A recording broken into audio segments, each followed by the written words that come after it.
Bien, les amis, je vais vous présenter aujourd'hui, le 21 mai 2026, les grands titres de l'actualité sur le continent africain. C'est toujours votre serviteur, votre aimable Sylvanus Kwevi qui vous apporte toujours des nouvelles, des actualités du continent.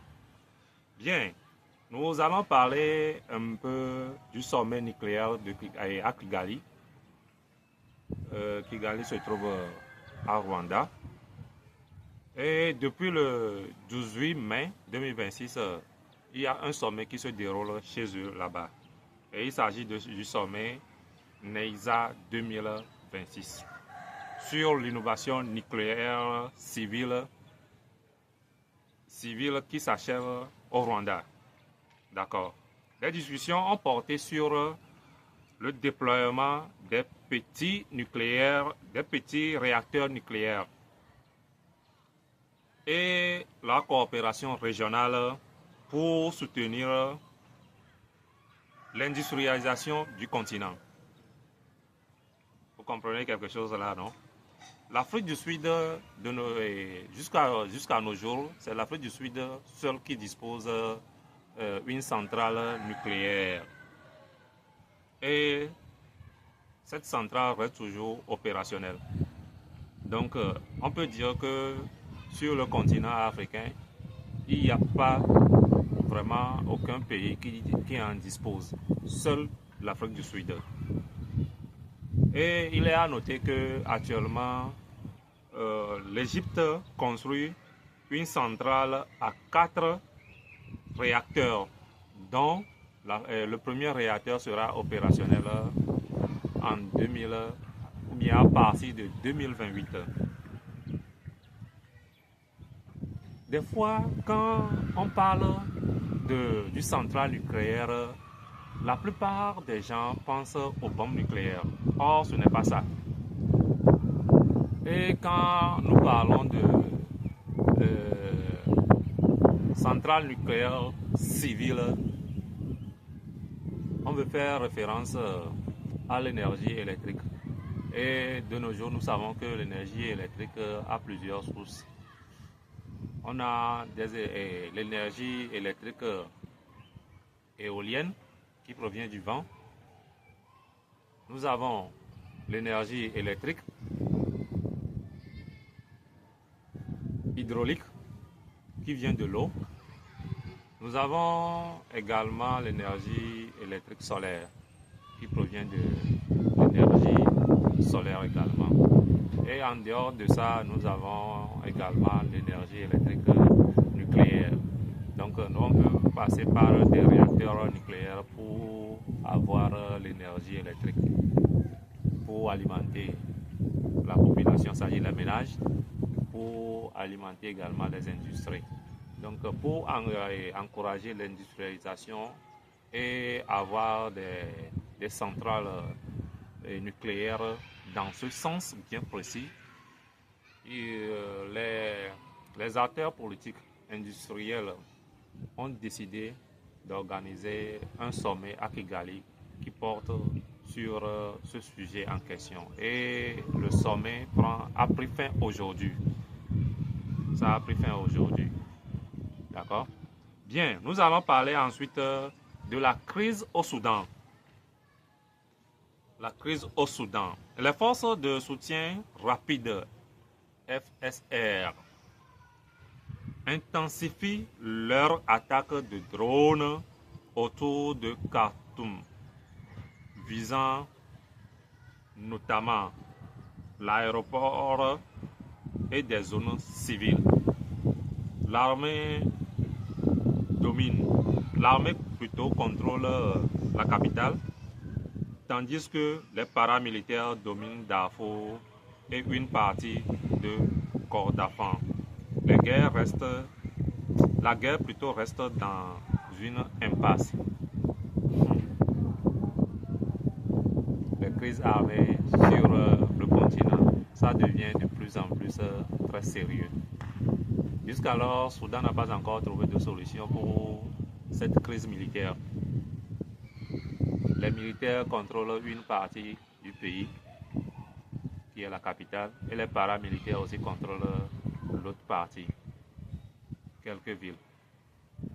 Donc la population et l'opinion internationale s'inquiètent aujourd'hui de la sécurité de la population soudanaise plutôt, puisque ces attaques auront vraiment des répercussions sur la population civile, pas militaire. Bien, nous allons parler de l'épidémie en RDC. L'épidémie en question, c'est Ebola qui revient avec une nouvelle souche terrible qui fait encore des morts. Aujourd'hui, le ministère de la Santé congolais annonce 159 décès et 626 cas suspects. L'aéroport de Goma a été fermé depuis la ville par l'AFC M23. Ce qui complique la logistique humanitaire. L'OMS déploie 100 tonnes de matériel dans l'est du pays et alerte sur un risque régional élevé. Ebola. Un ministre avait dit dans un pays, l'agouti là, vous savez, là où il est passé et vous voulez le manger, c'était dans la crise de Ebola entre-temps. La RDC a été toujours le centre de l'épidémie Ebola. Ça a été toujours. Donc ces derniers jours, il y a une nouvelle souche qui a été, non pas qui a été découverte, mais qui a refait surface et fait beaucoup de victimes. Cette nouvelle souche, c'est la souche Bundi-Bungyo. C'est comme ça on l'appelle. Et pour le moment, les autorités sanitaires de RDC n'ont pas encore trouvé de vaccin et de traitement, de même que l'OMS. Mais à l'heure actuelle, le ministère de la Santé de la RDC envoie des alertes à l'international, aux organisations internationales pour des aides afin de lutter contre l'épidémie en question. Vous voyez un peu. C'est dans ce cadre que l'OMS a envoyé plus de 100 tonnes de matériel pour les accompagner. Les matériels, ça peut être de ressources matérielles et humaines, c'est-à-dire le personnel médical qui est qualifié et les matériels bien appropriés, genre les masques, les combinaisons, les médicaments, tout, ça peut être ça. Vous voyez un peu.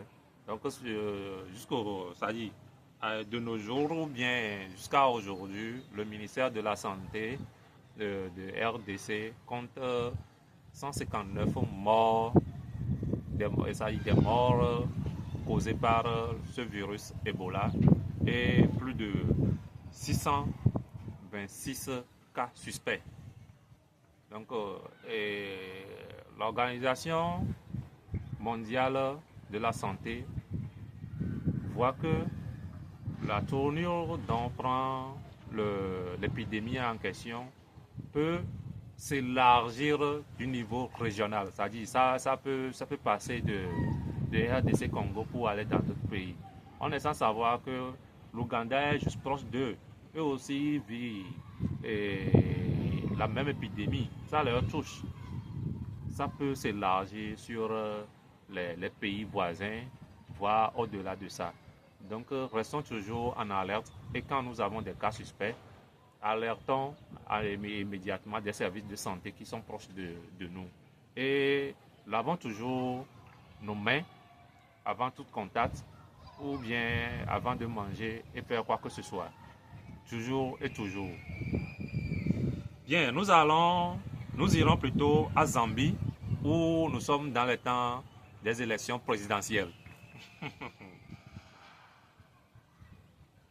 Bien, cela est dit, le président Hakainde Hichilema est donné favori. Ce qui veut dire que lors des préparatifs et tout, c'est le président sortant qui reste toujours favori pour gagner les élections à venir. Mais les études, des inquiétudes grandissant sur l'état de la démocratie et de la transparence des processus électoraux. La démocratie. Le président sortant est favori. Ça sous-entend beaucoup de choses. Beaucoup même. Parce que tous les peuples, tous les gouvernements luttent pour la démocratie, mais il y a certains qui veulent toujours rester au pouvoir. Le pouvoir, c'est quelque chose, quand on le gagne, c'est difficile de le relâcher. Le goût de ça. Le goût de ça, le goût du pouvoir. Le président de la Zambie, le président sortant, est toujours favori. Ne vous inquiétez pas. Ce sont les urnes qui vont donner les vrais résultats. Au Guinée, la répression fait toujours ravage. Et aujourd'hui, la population et l'opinion internationale s'inquiètent de l'enlèvement des personnes. Les personnes disparaissent d'un jour à l'autre comme ça. Et les droits de l'homme s'activent vraiment pour dénoncer ces pratiques. Les droits de l'homme, qui sont toujours dans les histoires de disparition et les tortures, l'enlèvement, tout là. Donc actuellement, la Guinée fait face à une situation d'enlèvement dans cette situation de répression. La Mozambique, l'insécurité alimentaire. L'insécurité alimentaire au niveau de la Zambie. Pardon. Dans la province de Cabo Delgado, les violences djihadistes s'ajoutent à une crise alimentaire croissante. Oh! Nos amis djihadistes aussi, hein? On dit qu'il y a une crise alimentaire. Et eux aussi trouvent dans ça pour faire leur opération. Est-ce que c'est bon ça?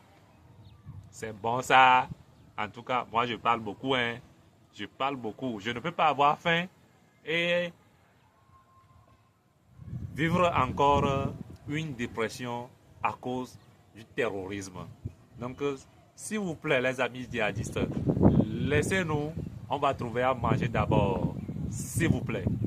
S'il vous plaît. Donc, la Mozambique fait face à cette crise, l'insécurité alimentaire et la sécurité nationale également.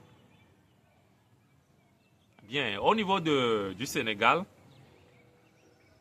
la colère des pêcheurs, ceux qui s'en vont sur la mer pour nous chercher les poissons, eux aussi sont en colère, hein?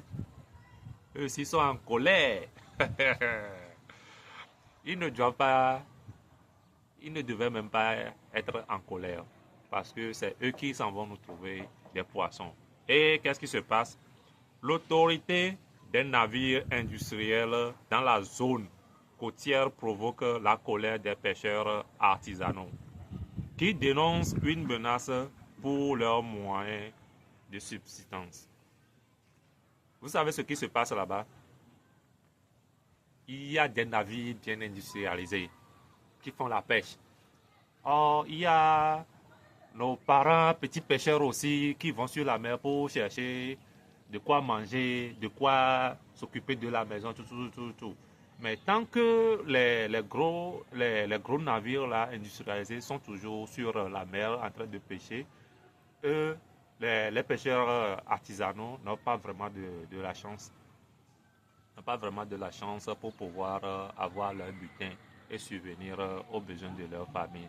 C'est ce qui suscite la colère de ces pêcheurs artisanaux. Donc, les propriétaires des navires industrialisés, faites-nous grâce. Nous aussi, on va trouver un petit pour mettre dedans. Bien, voilà notre actualité.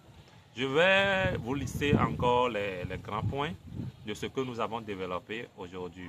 Le sommet nucléaire à Kigali, la crise au Soudan, épidémie d'Ebola en RDC, la colère des pêcheurs au Sénégal, les élections présidentielles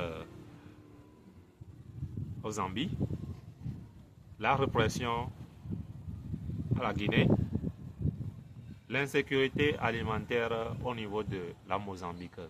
C'est votre serviteur Sylvanus Crevi. Likez et abonnez-vous à la chaîne. Si le contenu vous plaît, revenez, il y en aura toujours d'autres. Dites-moi dans la section commentaires ce que vous en pensez et la manière dont vous pensez que nous pouvons œuvrer pour que cette chaîne d'actualité, nous puissions trouver des moyens de faire plus et de vous amener encore plus des actualités. Merci, à tout à l'heure.